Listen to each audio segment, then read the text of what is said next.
Hi, this is Kylie Coo. Welcome to my studio and welcome to the April challenge for the Art and Soul Studio Facebook group. I'll leave a link to the Facebook group in the description box below. Now, I'm going to be working on a background here and I think it's fairly self-explanatory, so I'll tell you a bit about the challenge as I go along. So this time, Diana, and Diana's my co-host on the group, Diana and I decided that we would ask group members to challenge us. And the one that we picked, or the one that was pulled out of a draw, we would give some happy mail to. So 3 members suggested something that was kind of similar, and we're going to give each of the 3 members some happy mail. And basically what it was for us both to, I suppose it was to do a collaboration, and the way we've interpreted the 3 is to actually create a background for each other, which we will then send to one another, along with 5 things to be included. Now, because we live on separate continents, we have decided that we will do this digitally, via email that is. So I am creating my background for Diana, and once it's ready I will then scan this and send this off to her, and she will take the background and she'll work on this and produce another piece of art. Likewise, I will receive a background from her via email and I'll work on that. So, the challenge that we're then setting for members is to do something similar. You can pick a partner and work with partners if you want, or you can just do as we're doing and create a background and then pick 5 of the 10 things that between us we've suggested be included. Pick 5 of those and include it with your background to create a finished piece. So, I hope that's reasonably straightforward, but I'll say a bit more about it as we go on. Now, this was quite a long video, so I've put this piece on ×4 speed. Later on I may do the same, or I may just put it on double speed, but really trying to keep it at a reasonable length. So I just took here a piece of mixed media paper and I put a basic background layer down. I didn't bother gesso, and now all I'm doing is to add some pieces of collage, really just bits and pieces that I had lying around, and also some washi tape. And all I'm trying to do is to build up a background that's got lots of interest in it.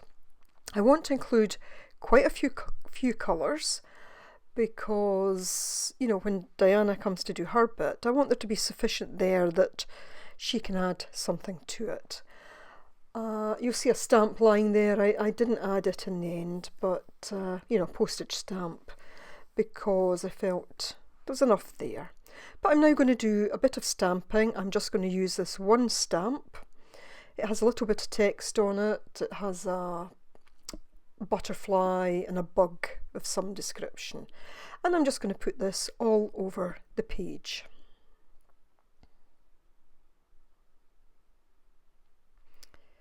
So we actually got another suggestion as well that was slightly different for the challenge, but we've decided we will use that for May, and it is one that will involve a swap, so long as we can get it organised, a swap between members. And the person that suggested that will also get some happy mail. So if you're not a member of the Art and Soul Studio Facebook group and you're interested in getting involved in monthly challenges or getting involved in a swap that will be coming up, then please do come along and join us. You're free to share any artwork at all in that particular group. And of course, even if you're not a member, feel free to use this for inspiration to create a piece of your own anyway. So now all I'm doing is using my small jelly plate and just using that really to add some more colour to the background. And now I'm going to take a Tim Holtz stencil and just do a bit more with that. I was trying with this to keep the piece as flat as possible. Because I was going to scan it, I didn't want to use texture paste or anything like that. I wanted it reasonably flat so that it would scan well.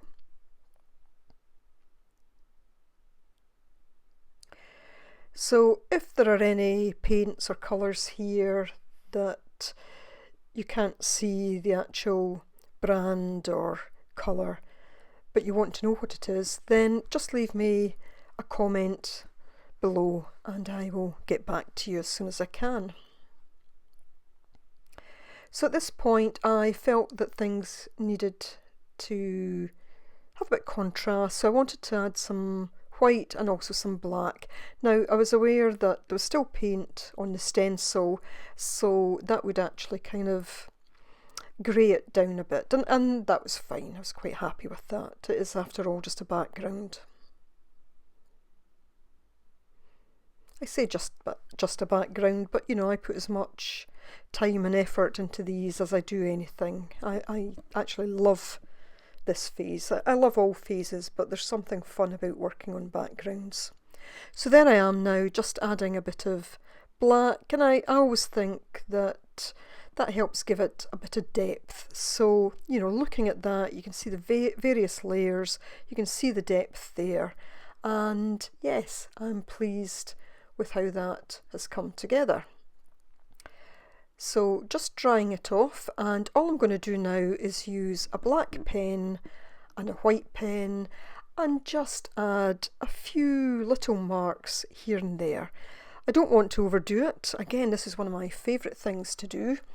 Usually this is something I would do once I've actually finished a piece, but again I just wanted to add this into the background just to give it a little bit more character, a little bit more interest, and to have a bit of fun myself as well. So just about coming to the end of this segment, and in a moment I will show you a still of the actual finished piece. And the words that I sent, not the words, but the suggestions I sent to Diana to include in this piece when she comes to work on it are woman, cat, because I know Diana likes cats, flowers, numbers, and the word beauty, to be included on its own or within a quote or in whatever way she so chose. So there we have it, and now it's a case of me then waiting to receive Diana's piece, and I'm just using up the excess paint there, and that will go on to make another background, no doubt. So there's the finished background that I scanned and sent to Diana. So I got Diana's more or less at the same time, and this is her image. However, a slight problem. My printer had run out of ink, and I really didn't have the time today to go and get it. So you'll see that in some ways it looks a bit different from the one that Diana sent me, but the essence of it is still there. Now I had also looked out some images that I wanted to incorporate, because the words that Diana had given me was bird or birds, text, something vintage, a feather or feathers, and something gold. So here I am. I had pulled these free images from the internet, and I'm just starting to go around them in pencil just so that I can see them a bit better. This particular image, I had actually typed in vintage and this came up, so I'm not entirely certain what was vintage about it. It may have just been the effect that had been created. So it was a very light piece, and just because of the way my printer was, it came out this kind of pink way. I'd also picked an owl for my bird, and it didn't print off terribly well either. However, it is what it is, and I decided I would work with it. So that's a hand there that's supposed to be. I didn't like it on the original image and I'm not keen on it there, but you know, I will fix that in a way that I felt was appropriate for the piece that I'm doing. So I took Diana's background and I sprayed it with some fixative spray because it is an inkjet printer I have, and I knew that if I tried to do anything directly on top it would probably run. I didn't, however, put any fixative on the other pieces. So here I am. I've decided that I'm going to stick this into an art journal and just finding a page, and I'm just looking at that, and you know, I'm going to cut the white edges off so I can get a better idea of how it fits. And there it is. So I've got a little bit of overhang of the page underneath, but I decide that I'm just going to work with that. I'm not going to try and resize the image to fit, because if I've got so little ink in the printer, the likelihood is that next time it will look even more washed out. So I'm now just taking these other images, cutting around them, and I'm going to look at how I might place them. Now, I had looked these out last night and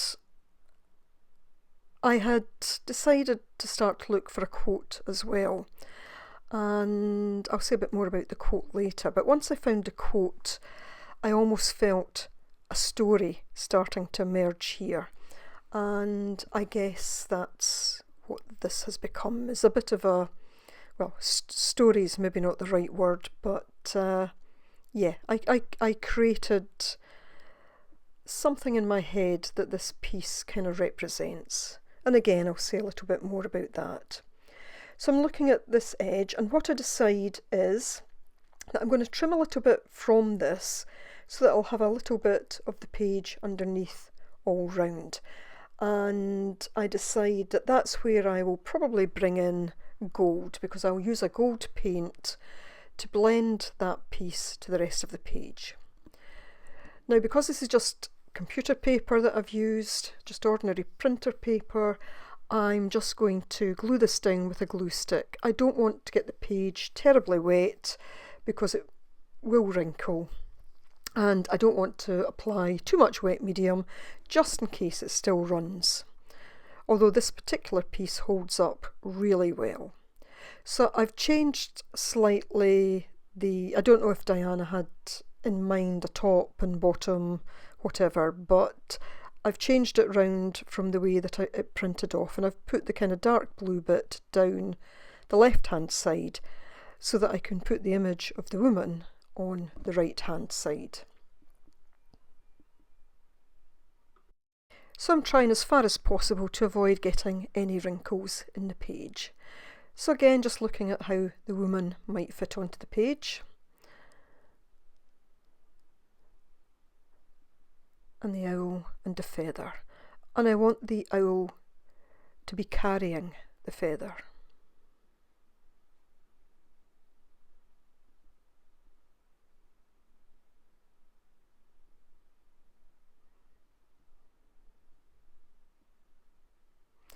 So now just gluing those other pieces down and into place.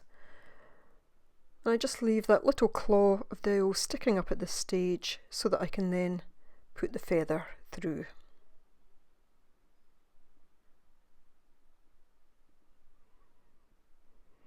And already I'm really starting to like it. And I in many ways like that kind of faded out look. So I'm just going to trim the edge here.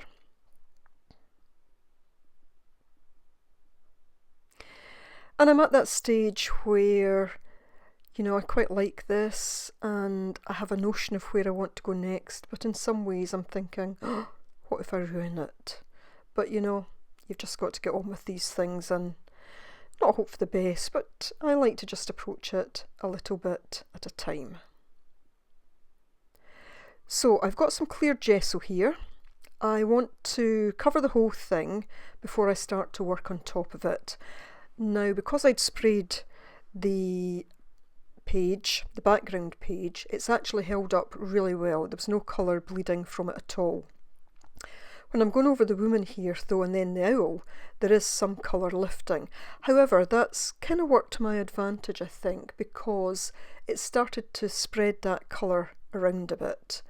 And although you can still see the lines in it, it's not quite as obvious as it was. So, you know, I'm actually quite happy that that colour was bleeding a bit. But there was nothing from the background at all. So, you know, if you're using anything printed from the internet and you do have an inkjet, don't let that concern you. You can still make it work, either using some sort of fixative or even some hairspray. That can often work as well. So just making sure that I give this a good coat because it will give me a nice surface to work on. So apologies for the changes in the kind of light there. Again, it's a sunny day. I've had to close the blinds, but the sun's coming in and out from underneath the clouds, so the light in the studio is changing all the time. So I'm now committing to adding some colours to my three kind of additional pieces there, the owl, the feather and the woman. And I'm going to start with the owl. And I'm just taking these fluid acrylics to start with. And to a certain extent I'm experimenting here because I'm not entirely certain if this is going to give me what I want. So I just set out. The brush that I've got is a well used brush, so it's quite... the hairs are very well worn down. It's a brush that I quite like to kind of scrub with. And that's now what I'm kind of doing here. I'm just scrubbing it, scrubbing the paint out, adding a little bit more, just trying to build up a little bit of kind of texture, but to get an overall colour on the owl.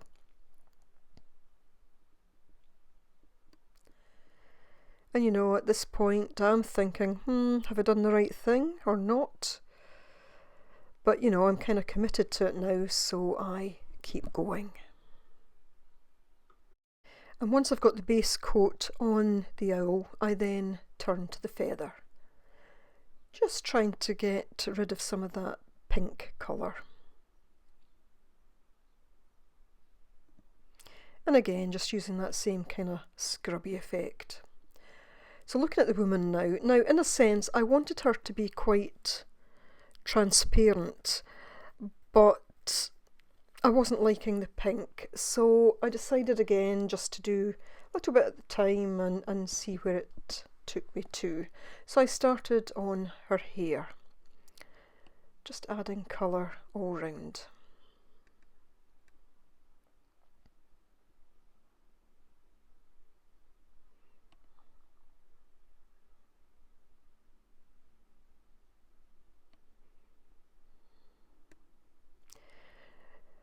So once I'd gone all round, I then take some portrait pink, and I'm going to start now on her face and kind of neck area. I'm using quite a bit of water on it because I don't want it to be too thick. And again, starting to get some on her face. So this helps create a base colour for her. So it's only now that I'm realising that I've had a bit of a technical hitch and haven't actually recorded all the filming. You'll see there that I've added a bit of colour to the owl, a bit on the wings, a bit on the feather, and I've started to add some more colour to the woman. So my sincere apologies that I have missed some pretty important footage here, but I hope you'll be able to see the way it goes from what's to follow. So I used an Inktense pencil here in the colour Willow to put a bit more colour onto the woman. I was trying to give her a bit of depth. And then once that was done, I took a black Stabilo and just started to do some outlining. So I really feel I've missed filming the best part of this, where I was kind of building up the woman. But, you know, it is what it is, and I can only apologise to you for that. But hopefully you can see the way that I've added the colour to it. I tried to keep her very much within a kind of restricted palette. I didn't want her to have too much colour, but I wanted more detail on the owl. And, you know, I'm not trying to make any of this realistic. It is quite impressionistic in a way, you know, the feathers certainly. But here I'm just going around the owl, just trying to blend it into the background a bit as well. One of the things when filming is I try not to stick a finger with paint onto the camera, and unfortunately sometimes I am a bit too light when I touch it, and I've not actually switched it off or on at that particular point, and then later the sequencing just goes to pot. So I'm kind of annoyed with myself for that, but yeah, nothing I can do now.